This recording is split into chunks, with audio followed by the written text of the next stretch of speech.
पुणे विभाग मतदारसंघाचे आमदार जयंत आसगावकर यांनी आज पद्मशाली शिक्षण संस्थेला सदिच्छा भेट दिली। यावेळी संस्थेकडून संस्थेचे सचिव श्री दशरथ गोप यांच्या हस्ते शाल व पुष्पगुच्छ देऊन सत्कार करण्यात आला। यावेळी संस्थेचे सचिव दशरथ गोप यांनी संस्थेची एकूण 22 शाखा असून 15,000 विद्यार्थी शिकतात, 400 शिक्षक व कर्मचारी आहेत इत्यादी माहिती देऊन अतिरिक्त शिक्षक व कर्मचारी भरती, मान्यता न मिळणे, शालार्थ आयडी न मिळणे, शिक्षणाधिकाऱ्यांची कायम नियुक्ती, अनुदान कमी व त्यासाठी प्रचलित जुनी पद्धत, पेन्शन योजना आदी समस्या मांडल्या व या समस्यांकडे लक्ष देण्याची विनंती केली। शासन स्तरावर प्रयत्न करावे, आमचे विषय समस्या मांडावेत असे निवेदन दिले। आमदार जयंत आसगावकर यांनी यावेळी बोलताना सांगितले की अनेक प्रश्न आहेत, त्यासाठी नेहमी शासनाकडे हेलपाटे घालत असतो।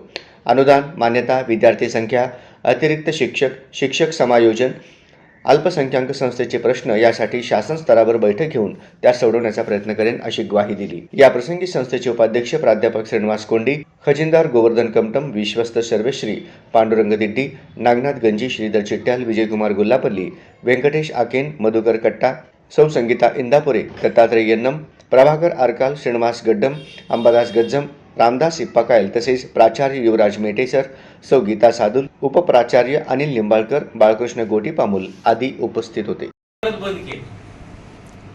मग खऱ्या अर्थानं आज मागणी काय आहे आमची की विद्यार्थ्यांना चांगलं शिक्षण द्यायचं असेल तर पुरेसा स्टाफ पाहिजे। म्हणजे आता तुमच्याकडे जागा किती 20 रिक्त आहे म्हणताय ना? 50 म्हणजे तसं 50 जवळजवळ 25 रिक्त आहेत।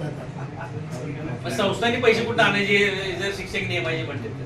बरं, शिक्षक नाही नेमलं तर मुलांना शिक्षण कोण देणार? त्यामुळे या सगळ्या अनुषंगाने त्या ठिकाणी आपण हे मांडतोय।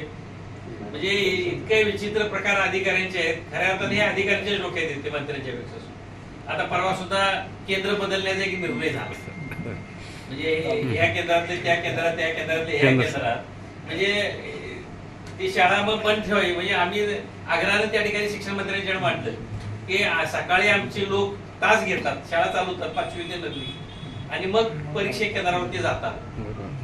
मग उद्या जर तुम्ही 30 किलोमीटर लांब अंतरावरचं जर केंद्र दिलं तर त्याला करायचं कसं? शाळा येणारच नाही, शाळा बंदच करावी ना। आणि शाळा म्हणजे महत्वाचा विषय म्हणजे आमच्या शिक्षकांच्यावर तुम्ही गैरविश्वास दाखवताय, हे सगळ्यात मोठं दुर्दैव। जर तुमचा विश्वास नसेल तर तुम्ही महसूल आहे, आरोग्य आहे, त्या खात्यातल्या लोकांना परीक्षा घ्या। काय आम्हाला तो बरं मध्ये बोर्डानं काढला विषय काय की प्रत्येक वर्गात कॅमेरा लावा। पैसे कोण देणार त्याला?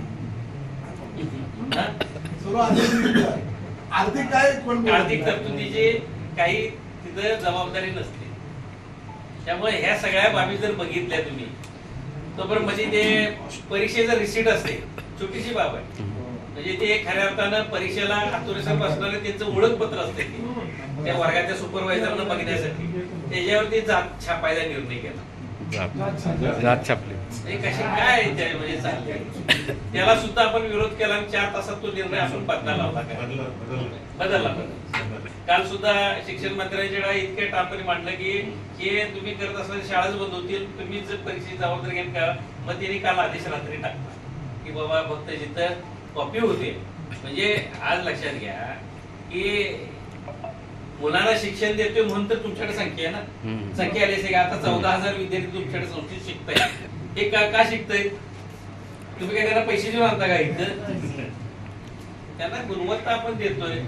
मग ही गुणवत्ता देत असताना सुद्धा मला सांगा, सीबीएसई स्कूल हे ते त्याला प्रचंड फी घेऊन गुणवत्ता दिली जाते। ती काय गुणवत्ता आम्ही म्हणणार का? तर प्रत्येक गोष्टीला कोच नेमले जातात आणि तेवढ्या फीत ते देणं शक्य होतंय। सर्वसामान्य बहुजन समाजातल्या म्हणजे आता ग्रुप साहेबांनी काय सांगितलं, बीडी कामगारांची पोरं आमच्याकडे शिकताय, ते काही खर्च करू शकणार आहेत का? म्हणजे एकंदरीत शासन उद्या जर ह्या बहुजन समाजातल्या शाळा जर बंद पडायला लागलं तर ही गरिबाची पोरं शिकणारच नाहीत होते। त्यामुळे यासाठी ठामपणे आपण त्या ठिकाणी साहेब मीटिंग लावू, शिक्षण मंत्र्यांच्या सोबत सुद्धा बैठक लावू आणि त्या ठिकाणी या बाबी कुठल्याही परिस्थितीत करून एवढी ग्वाही या निवेदन देतो। 24 तास आपल्यासाठी उपलब्ध आहे, कधीही केव्हाही फोन करा, आपण त्याच्यामध्ये फोन उचलणार नाही असं होणार नाही।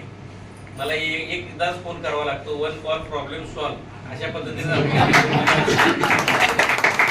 लगेच त्या ठिकाणी कॉन्फरन्सवरच घेतो अधिकारी. साहेब एक विनंती करतो, एक खमक्या शिक्षण अधिकारी द्यायचा. बरोबर.